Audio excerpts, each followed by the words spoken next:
como é possível multiplicar os John Galts brasileiros?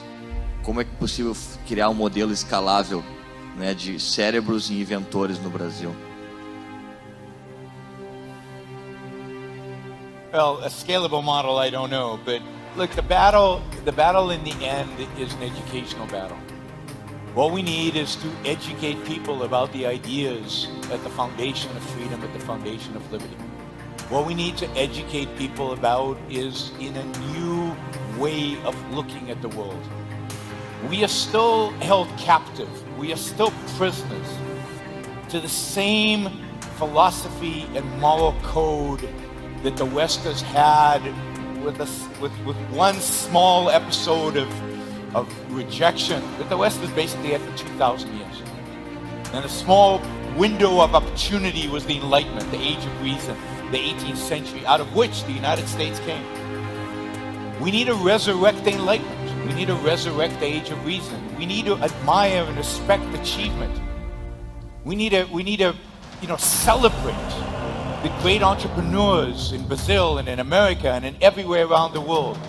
We need to respect and celebrate the men of the mind, the men of reason, the men of science, the men and women who create, who make, who build.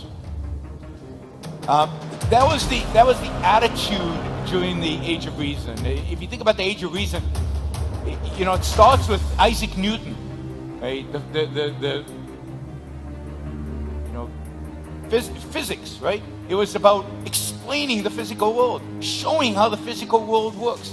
And suddenly human beings realized that they can know the world without mystical revelation, without faith, that reason was a tool that actually allowed them to understand the world around them. And then they said, wait a minute, if we have this tool and we can understand the world around us, then maybe we can take care of ourselves without the philosopher king telling us what and how we should behave. Maybe we can vote for our own leaders. Maybe we can create our own property and take care of our own lives. That's the revolution of the Enlightenment. With the discovery of physical rules, physical principles, suddenly there was a demand for principles to guide us in every aspect of our life, but principles that we as individuals discover. Newtonian physics is not that hard. Every one of you can figure it out. It's taught at good schools in 9th or 10th grade. Right? So if anybody can understand Newton, anybody can take care of themselves. Anybody can live their own lives. And you empower the poor, you empower former slaves, you empower everybody in society that they own their own life, they're responsible for their own life, and they can take care of themselves. And that the only way for them as individuals to achieve happiness is not by sucking on the cow's tit, right? It's by working for a living. It's by building and creating for themselves. It's by having pride in their own achievements. And that's true of a janitor as much as it is true of an entrepreneur. What we need is to resurrect that spirit in human beings, a spirit that existed for a very short period of time in human history, maybe in Greece, maybe in the Age of Enlightenment.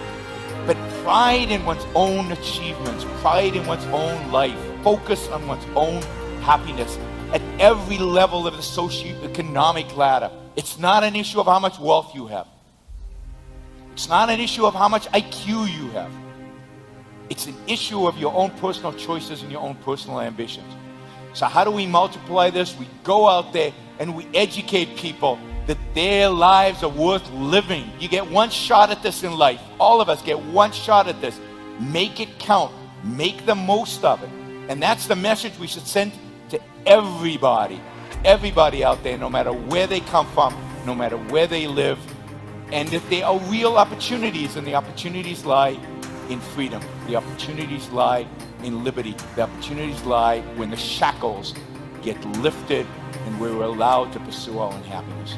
So go out there and fight and educate and read and study 1 hour a day. What the hell? Make it 2 hours a day, right? There's a lot of work to be done, and we're way behind, way behind. So go out there, let's educate the world. This is about ideas. It's ideas that shape the world. Not individuals, not entrepreneurs. At the end of the day, what shapes the world ideas. We should be the conveyors of ideas. We should be the educators of the world. Let's go out there and win.